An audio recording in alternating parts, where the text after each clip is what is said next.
क्योंकि डॉक्टर क्या करते हैं, आदमी का टेस्ट करते हैं, वहाँ पे कुछ आता नहीं, आदमी को फिर भी दर्द है, टेस्ट में कुछ आता नहीं, आदमी को फिर भी दर्द है, फिर वो दोबारा टेस्ट करते हैं, फिर भी कुछ नहीं आया तो वो दवाइयाँ चालू कर देते हैं, और फिर उनकी समझ में नहीं आया तो वो उसको एक रोग का नाम दे देते हैं। आप देखिए ये जितने भी रोग हैं जो आज डॉक्टरों ने खोजे हैं, इनमें बहुत सारे पहले ही हमारे हिंदू ग्रंथों में ये सारे रोग लिखे हुए रखे। अब महर्षि सुश्रुत से और महर्षि चरक से आगे आते हैं। अब यहाँ ये आप देखिए पूरा का पूरा हमारे पास पुराण है। हरिवंश पुराण में प्रेत का जिक्र है, शिव पुराण में प्रेत का जिक्र है, ब्रह्मांड पुराण में प्रेत का जिक्र है, अग्नि पुराण में प्रेतादिकों का जिक्र है। कोई पुराण 18 पुराणों में से 2-4 पुराणों को छोड़ के बाकी कोई पुराण ऐसा नहीं बचता जिसमें प्रेतादिकों का जिक्र ना हो। श्रीमद् भगवत कथा भी प्रेतादिकों प्रेत के उद्धार से शुरू होती है, उद्धार पे खत्म होती है प्रेत के। इसके अलावा गीता में भगवान स्वयं कह रहे हैं पितरादिकों की पूजा करोगे पितरों को प्राप्त करोगे, प्रेतों की पूजा करोगे प्रेतों को प्राप्त करोगे। यहाँ ये मैंने आपको प्रमाण दी। अब आइए तुलसीदास जी की। तुलसीदास जी इसका जीता जागता उदाहरण है। उन्होंने प्रेत के माध्यम से भगवान बजरंगबली का दर्शन किया, फिर भगवान श्री राम का दर्शन किया, और इस तरह उन्होंने बहुत सारे दर्शन किए। केवल प्रेत चूँकि सूक्ष्म होता है, उसको धाराओं का पता चल जाता है कहाँ की ऊर्जा कितनी है और कहाँ पर जो है स्वस्थ ऊर्जा या भगवान का वास है वो बता देता है। एक अब इससे आगे आइए, थोड़ा इससे आगे आते हैं तुलसीदास जी से आगे कबीरदास जी पे। तुलसीदास जी और कबीरदास जी के बारे में अगर आप कल्याण के मासिक अंक पढ़ेंगे तो उनमें तुलसीदास का और कबीरदास जी का एक बहुत अनुभव उदाहरण दिया है कि वो लोगों को जल पढ़ के देते थे। जब वो लोगों को जल पढ़ के देते थे तो उससे बहुत सारे रोग ठीक हुए। रोग क्या, जैसे पांडु रोग ठीक हुआ, किसी का कुष्ठ रोग ठीक हुआ, किसी की श्वसन बाधा ठीक हो गई, कफ रोग ठीक हुआ, किसी का श्वास रोग ठीक हुआ।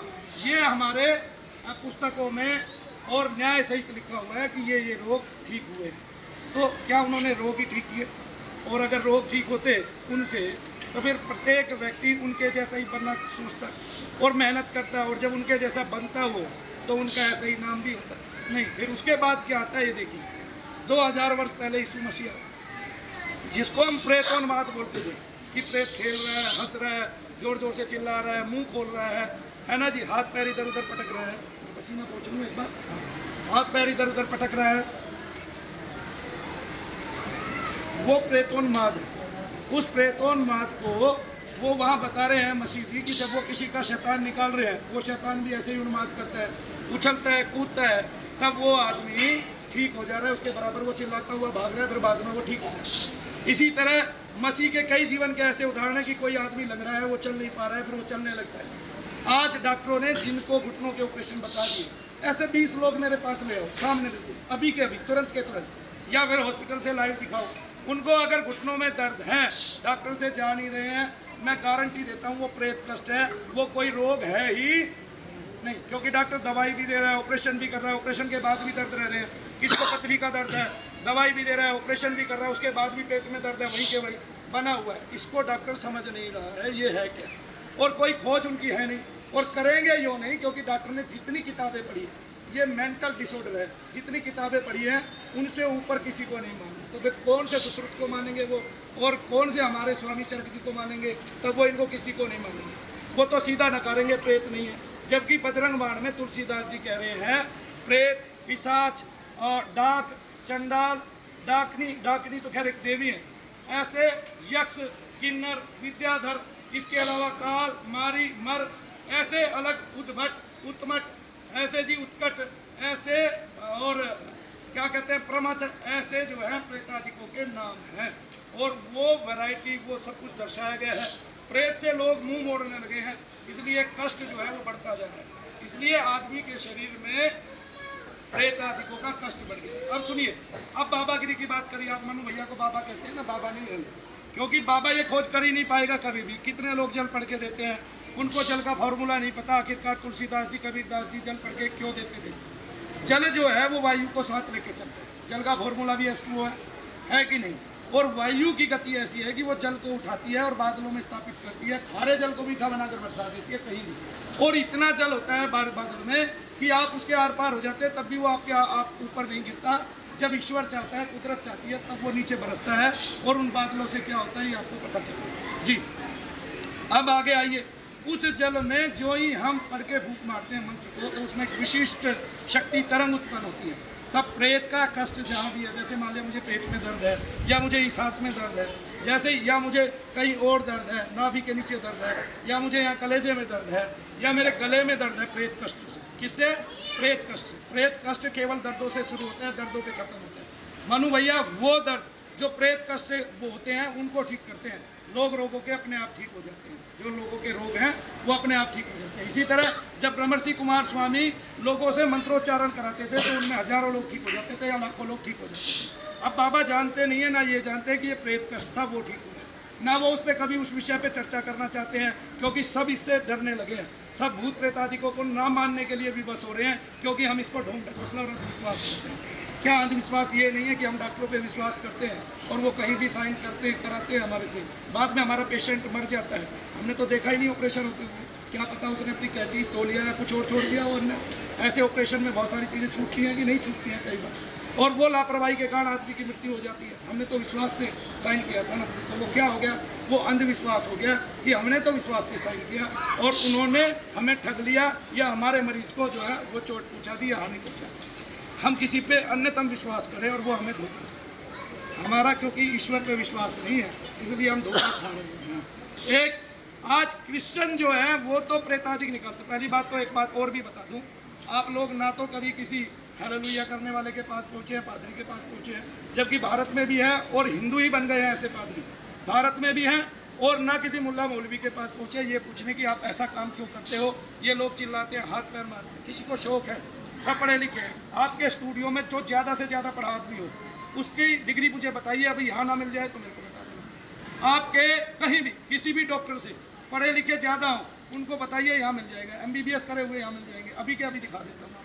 आगे की बात नहीं। ये क्यों हो रहा है? क्यों लोग भटकते फिर रहे हैं? क्यों लोग जा रहे हैं? क्योंकि उनको नॉलेज ही नहीं हो रही। मैं प्रमाण के साथ सिद्ध कर सकता हूँ, लोगों को प्रेत कष्ट है, डॉक्टरों से ठीक नहीं हो रहे हैं। डॉक्टर नाम तक नहीं गिना सकते, हमने इतने पेशेंट ठीक किए कुछ को छोड़ के। एक शारीरिक रोग को डॉक्टर ही ठीक करेगा, लेकिन केवल एलोपैथी का डॉक्टर ठीक करेगा, ये गलत है। कुछ लोग तो पत्ते का जो सेवन करते हैं वे योग आदि से ठीक हो जाते हैं। कुछ लोगों को एलोपैथी और होम्योपैथी और आयुर्वेदिक चिकित्सा और यूनानी चिकित्सा वाले ठीक करते हैं, लेकिन प्रेत कष्ट को कोई भक्ति ही ठीक कर सकता है या कोई संत ही ठीक कर सकता है। एक दूसरा, लोगों ने ये मान लिया है कि प्रेत एक विशिष्ट आकार का आदमी है, प्राणी। आप बताइए, आपकी योनि बदल गई, आप मानव हो गए, आपकी एक आकृति बन गई, तो सब मानवों की वैसी आकृति है। एक योनि बदल गई, वो हाथी बन गया, सब हाथियों की एक जैसी आकृति है, तो सब प्रेतों की एक जैसी आकृति होगी। जो प्रेत है वो एक काला बिंदु होता है, तब वो शरीर में पनपता है, कुछ दिन ठहरता है तो वो पूरे शरीर में फैल जाता है। तब क्या होता है, जो दर्द एक जगह था, एक्यूट था, आपके सीने में था, तब वो बढ़ जाता है। एक तो प्रेतादिकों के कारण घबराहट बहुत होती है, जिससे बहुत सारे रोग बन जाते हैं, जिसको डॉक्टर बहुत सारी बात भाषा में क्या बोलता है कि आपको आपके चेकअप करता है और आपको फिर दिल की कोई बीमारी बताता है, छल्ले तो ऐसे चढ़ाता है जैसे ये आदमी नहीं है और इसकी ज़रूरत बहुत ज़्यादा है, क्योंकि खुद चेकअप नहीं कर पाता उसका, अब मशीनें जो बोलती हैं उसी को कर देता है। देख, हमें शोर ही नहीं है, आज तक डॉक्टरों को भी शोर नहीं है कि उनकी मशीन जो कह रही हो वो ठीक कह रही है। डॉक्टर क्या करते हैं, आप यहाँ आए, अभी आप किसी हड्डी विशेषज्ञ से मिले, उसने आपके टेस्ट लिख दिए, आपका वहाँ जमा नहीं, आप किसी अगले के पास गए, उसने अपने टेस्ट लिख दिए, आपका वहाँ भी नहीं जमा, अगले के पास गए, उसने अपने टेस्ट लिख दिए। इसका मतलब सारी मशीनें खराब है क्या भाई? किसी पिछले टेस्ट की भी मान्यता कर लो। हमारा पैसा जो गरीब आदमी है वो बहुत हो चुका है डॉक्टर, हमें उतने डॉक्टरों की जरूरत नहीं है। हमने मान लिया है कि हम डॉक्टरों से ही ठीक होंगे, हमें इतने डॉक्टरों की विश्व में ज़रूरत है ही नहीं। जिसके एग्जाम में आज धांधली हो रही है, क्यों हो रही है? क्योंकि जो डॉक्टर बनता है ना, वो जो डॉक्टर कक्कड़ हैं, कल न्यूज़ नेशन पे आ रहे थे, वो कह रहे थे मनु भैया मेंटल डिसऑर्डर है, मेरी वीडियो को देख लेंगे। और सबसे बड़ी बात प्रमाणित, मैं उनका प्रोफेशन नहीं छुड़ाना चाहता था, वो ये कह रहे थे कि क्या कहते हैं मैं प्रोफेशन छोड़ दूंगा। मनु भैया की पिछली 1000 वीडियो में ठीक हुए लोग हैं और वो भी प्रमाण के साथ। और दिल्ली का कोई हॉस्पिटल नहीं बचा, हरियाणा का, चंडीगढ़ का कोई हॉस्पिटल, एम्स आदि भी नहीं बचे जिनके लोग आके यहाँ पे अपने प्रेत कष्ट से ठीक नहीं हुए हैं। मैं प्रेत कष्ट को निकालने वाला हूँ, मैं कोई रोग ठीक नहीं करता, मैं ये दावा करता हूँ। रोग प्रेत कष्ट से उत्पन्न होते हैं, लेकिन जितने उत्पन्न होते हैं उतने संसार में अन्यतम कहीं नहीं है। बेटे आप उनको चुप करा दें, उठा दें, इतने कहीं नहीं है। तो प्रेत कष्ट से इतने रोग हैं भारतीयों में, कुछ अब सबका शरीर झेले ये जरूरी नहीं। कुछ प्रेत उन्माद में भर के आदमियों को, बच्चों को उछालते फिरते हैं, और कुछ प्रेत उन्माद में नहीं होते। वो क्या करते हैं, वो केवल शांति के साथ, स्थिरता के साथ कहीं बैठे होते हैं, है ना, इस तरह से। बोलिए जय श्री देव। जी हिमांग जी।